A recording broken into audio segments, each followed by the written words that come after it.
Welcome back to Election Connection. I am your host, Michael, and as many of you may know, our Registrar of Voters, Shannon Boucher, recently retired after a long and dedicated career. We wish her the best, and we are grateful for her dedicated service.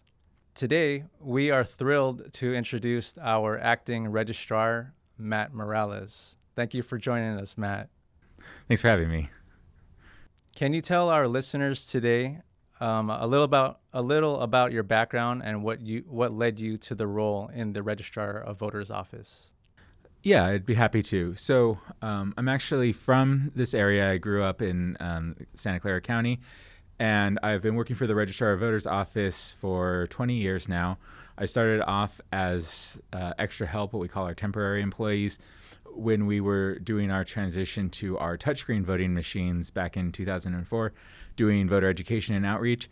And through that time, I've just worked my way through several different divisions and several different positions within the office, kind of learned our operations inside and out. And for the last 10 years, I've been the Assistant Registrar of Voters. And now with Shannon retiring, I'm happy to step up and serve as the Acting Registrar through the November election. We're starting to send out county voter information guides on September 26th. There's a letter from you in that guide.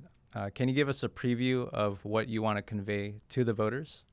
Yeah, there's two main things that I wanted to get across to voters. First is you want to have a voting plan, which means that you're registered, you know that your registration is up to date, and you know how you're going to vote.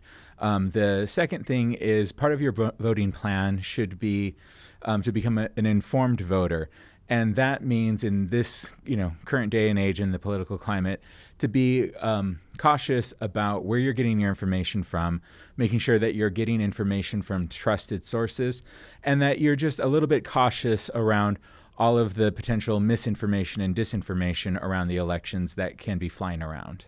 Before we dive into some more election details, on social media, we've been posting a Vote On It series, and that's where, for example, we posted to our voters, vote on it. Do you like vanilla or chocolate? And that tends to get a lot of engagement.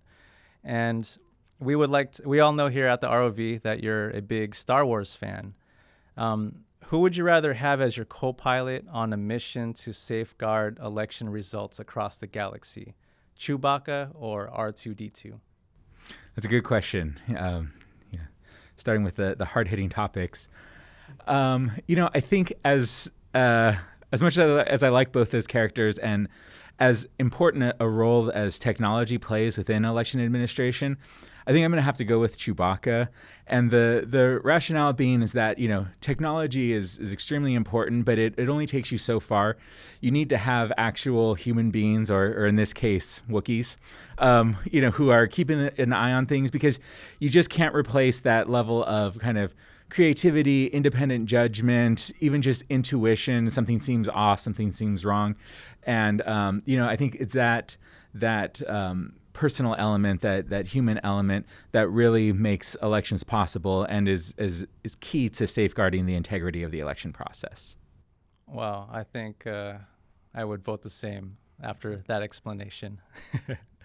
What are some common myths about the election process that you've come across, and how does the ROV's Mythbusters website help address these? So over the years, I've heard a lot of different election myths, and they range from everything just about how the process works, and what kind of pen you should be using to mark your ballot, or what kind of marker is okay to use to mark your ballot, all the way up through can the machines be hacked and things like that. And I think when we think about the election process and election information, we kind of boil things down into two categories. One is misinformation and the other one is disinformation. Misinformation is kind of unintentional, incorrect facts about the election process that people completely innocently and well-meaningly will, perpetuate or repeat. And so something like that is, I heard there's some rule about who can get a ballot or how you get a ballot, how you return a ballot. Maybe I heard that this is how it works in, Georgia or Florida or somewhere else in the country. And I assume that that's how it works here in California and Santa Clara County. So I repeat that, not realizing that, all the different states have different election laws and it's different there. So, I'm giving people bad information about the election process without realizing it, right? Disinformation is a little bit more insidious, where it's somebody who's trying to either undermine the election process deliberately or undermine confidence in the election process. And lately, we've been seeing a lot more of this around, claims that the election system can be hacked, or there's people voting who shouldn't be voting or aren't eligible to be voting. And, this disinformation can be dangerous because it not only undermines people's confidence in the system, but it can serve as a source of discouragement that kind of suppresses voter turnout by making people think, oh, this doesn't matter. If I can't trust the results, if I can't trust the process, why do I even go and turn out? So I think, the most important thing that a voter can do to cut against that misinformation and disinformation is to seek out trusted sources of information. And I think that our Election Mythbusters page is an important source of that good information.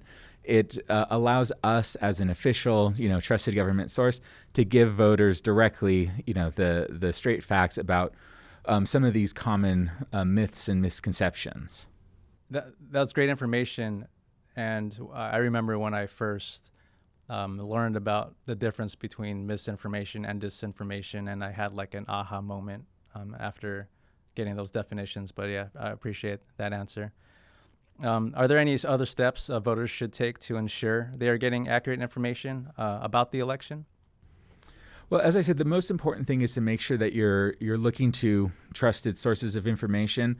Of course, official government agencies like our office or any of the local elections offices are always going to be your best source of information. So whether you're going directly to their website, meeting up with us at one of our, face-to-face outreach events, or just following us on social media to get our updates that way, I think that's going to be your best source. And of course, we send out our voter information guide and the instructions that go along with our ballots.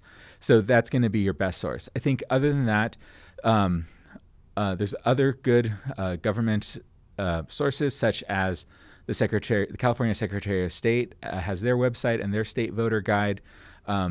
The federal government has vote.gov. So there's a lot of good official sources that you can look for. In addition to those official government sources, you also want to look for, trusted, nonpartisan sources that have a long established history.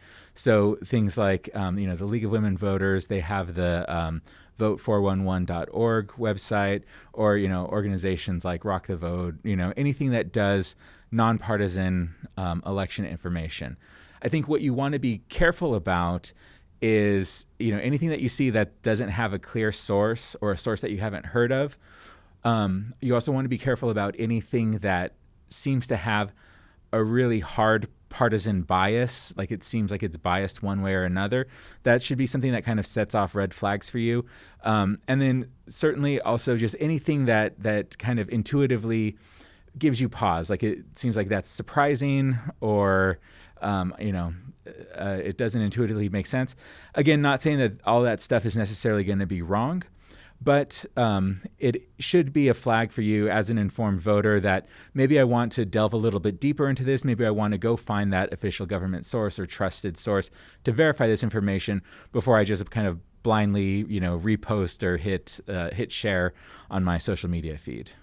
Great. That's all great information and resources. What type of partnerships does the County of Santa Clara Registrar of Voters office have to safeguard elections? So we have a number of important partnerships, both at like the local, state, and federal levels. We are looped in with a kind of nationwide information sharing network around cybersecurity and election integrity that involves, law enforcement, election officials and just cybersecurity experts. So that keeps us up to date on, what are the emerging threats, what we should be looking out for, what are best practices, both at like a network or kind of infrastructure security level, but also just on an interpersonal level. Just making sure that our staff are cautious about what kind of emails we're opening and what kind of links we're following. And we do require all of our staff to undergo cybersecurity training every year just to kind of stay up to date on those best practices. Locally, we have very good relationships with all of our local law enforcement. We also are tied in with the federal CISA, the Cybersecurity and Infrastructure Security Agency, as well as groups like the FBI. We have a good relationship with our local branch office here. So, and the idea is just that we're all sharing the best intelligence. We know what's going on out in the world, so we know what the threats are. And B, we have good relationships so that if there is ever an incident, we have those clear lines of communication in order to report those incidents to where they need to go and get the resources that we need to deal with them. What measures are in place to ensure the security of our voting machines and systems? So we actually have a lot of safeguards in place to ensure the security, both physical security and cybersecurity of our voting equipment and systems. And overall, we take what's called a defense in depth strategy, which means that rather than just kind of focusing on one single safeguard, you want to layer on a bunch of different levels of safeguards on, one on top of the other, so that there's no single point of failure. So that if there is an issue at any one of those levels, you've got the other layers there to help protect you. And the analogy I like to make is like, imagine if you want to secure a room, right? So one approach is say, well, I've got a door, I'm going to lock a door, so I'm just going to make sure that I've got the best, most state-of-the-art lock, and I'm going to call it a day, right? Well, defense in depth says, that's great, you should have a lock for sure, right? But you can also have, a badge access system, so who has access to unlock it and who's unlocking it.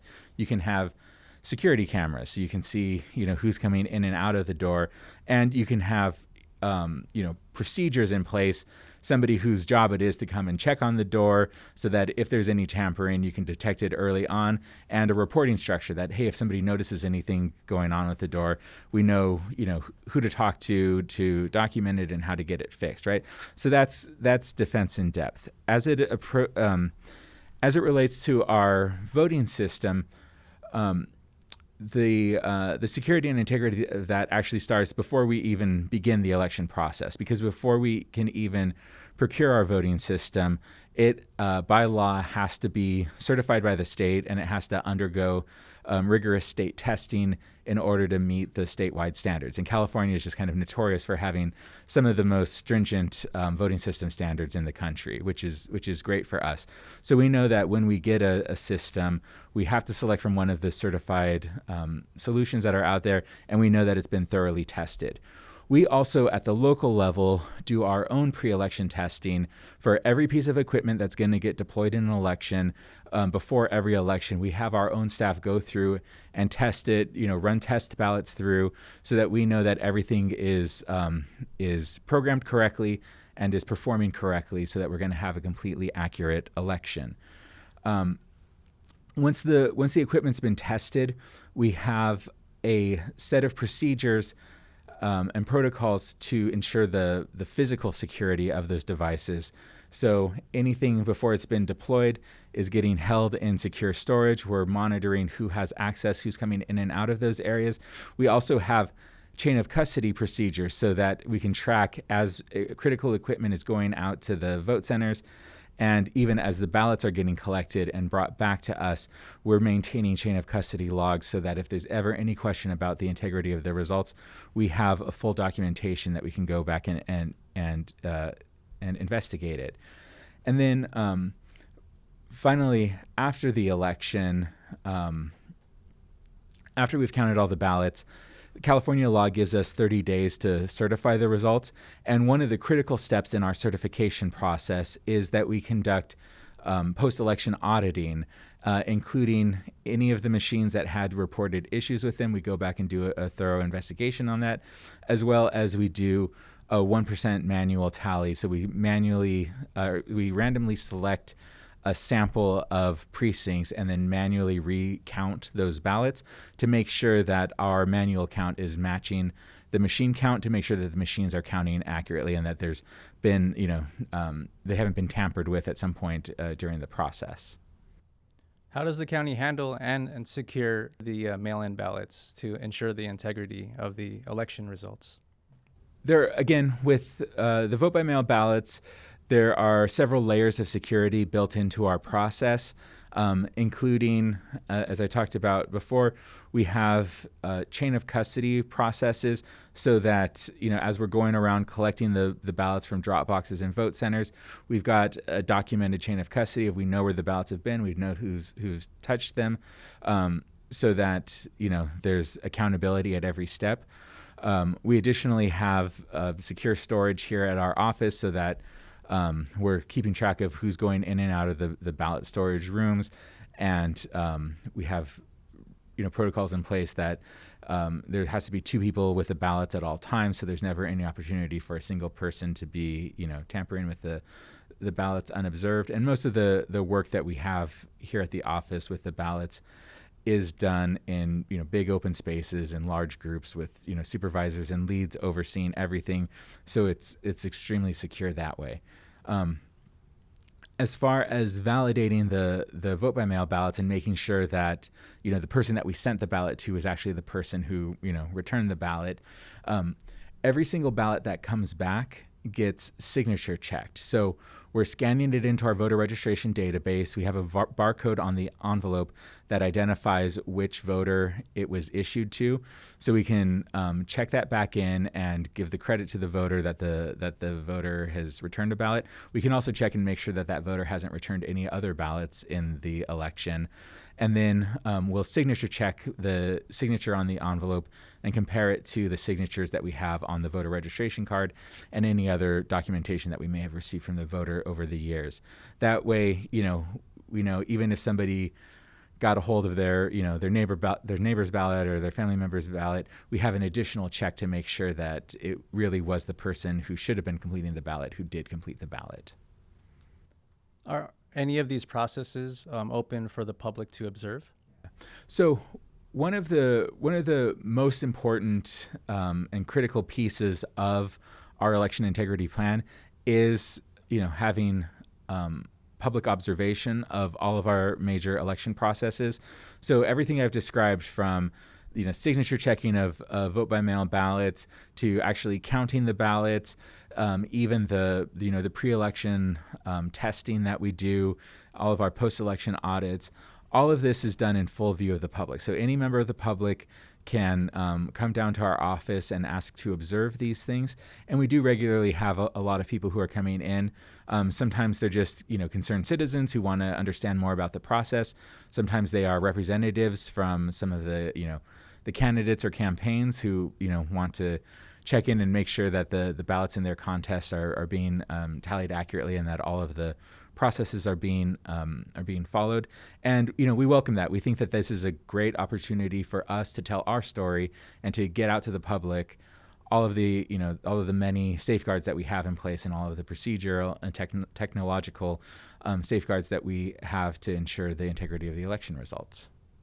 Are there any other steps voters can take to make sure their vote counts? So in order to make sure that your vote counts, we recommend that you create your own personal voting plan, which means that kind of from start to finish, you've thought through the whole process and how you're going to engage with the process. And that may look a little bit different to every voter. I think, for most voters, you should already be registered to vote. So what we really recommend is that you go onto our website and you can check your registration status, make sure that you're registered, make sure that your address is up to date. If there are any changes, you can make those with our office to make sure that you get your ballot on time when we send them out. Then you're going to decide, how you're going to vote. Either you can use the ballot that we automatically mail to all active registered voters 29 days before the election, or you can go down to one of our vote centers and vote in person. And both of these are great options. I think the using the mail ballot and voting from home is extremely convenient, and most of our voters choose to engage with the election that way. However, if you like to just vote in person, or if you think that you're going to need additional assistance and some of the in-person services that we offer at the vote center, we encourage you to take advantage of those as well. Our full list of vote centers is available on our website, as well as the full list will be printed in the voter information guide. So you can go to any of the vote centers in the county, but you can find the most convenient one by checking the list or checking online. Finally, if you have any special needs, you'll want to plan out ahead of time how you're going to ask for those. So that might mean if you need language assistance or accessibility assistance. When you go to the vote center, you can ask for those specifically. If you have trouble physically accessing the vote center, you can go down and use our curbside voting and vote from the parking lot. And even if you can't leave your car, we can have the voting equipment brought out to you. And additionally, if you are not registered to vote, you have until 15 days before the election to register, but if you somehow miss that deadline, California does offer conditional voter registration, which a lot of people call same-day registration. So even if you miss the deadline to vote, we still encourage you to go down to the vote center because you likely will be able to register and vote that same day. There's a lot of information on our website, and there's even election security FAQs and an election administration security white paper that you created. Did you want to tell the viewers anything about that?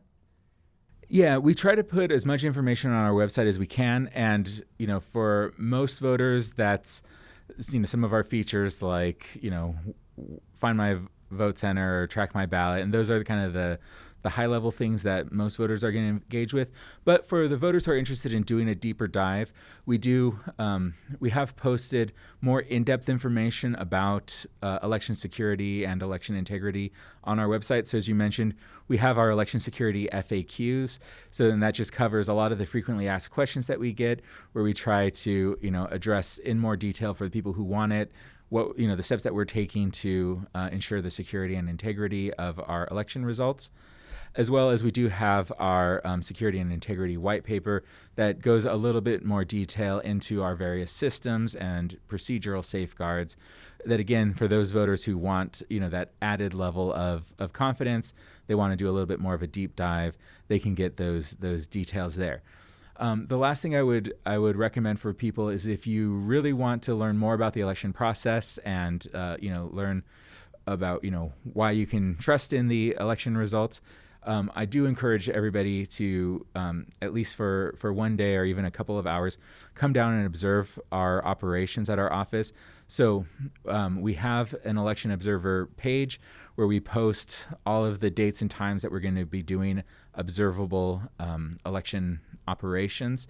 And we even put some guidelines online about, what to do and what not to do while you're observing, so that we can make sure that everybody has a full and fair access to observe the election process, but also we're maintaining the integrity of the process and keeping it free from any kind of outside interference. Great, thank you for all the information. That is the end of our questions. Did you have any closing remarks? Yeah, in closing, I would just like to remind voters how important it is to get out and vote. In the last election, we had a very well-publicized contest, a local congressional race, where the results were literally tied. There was, not a single vote difference. So, and the race actually had to get decided by a recount, and so that just kind of shows the importance that every single vote truly does matter. It's not just a cliche. It's not just something that we say because it looks good on billboards or bus ads or whatever. Every vote truly does count. You could be that one vote that tips the scales, and it also just shows that even though this is a presidential election year and there's a lot of attention, obviously, on that contest that's on the top of the ticket, but there's a lot of other important races further down the ticket, everything from, Congress, state offices, your local city offices, school boards, and a variety of state and local propositions and measures that really do impact our day-to-day lives here. And so it's important to, get out and vote. Every vote does matter, and it's important to, make informed decisions, read through the whole ballot, and, try to weigh in on as many local contests as possible. Thank you, Matt. As you can all see, this is our Acting Registrar of Voters, Matt Moreles. We appreciate you joining us on our podcast. As we conclude our podcast, we want to let our voters know early voting begins on October 7th, where vote-by-mail ballots will be mailed to all registered voters.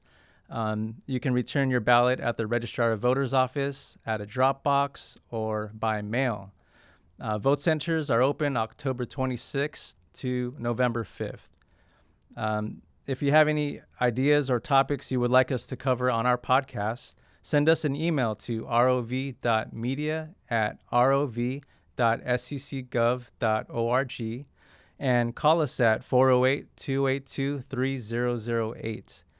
Thank you for joining us on Election Connection Podcast, Episode 11, with the Acting Registrar, Matt Moreles.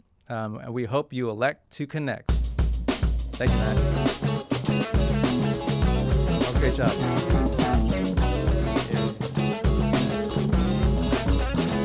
All right. That's it? Yeah.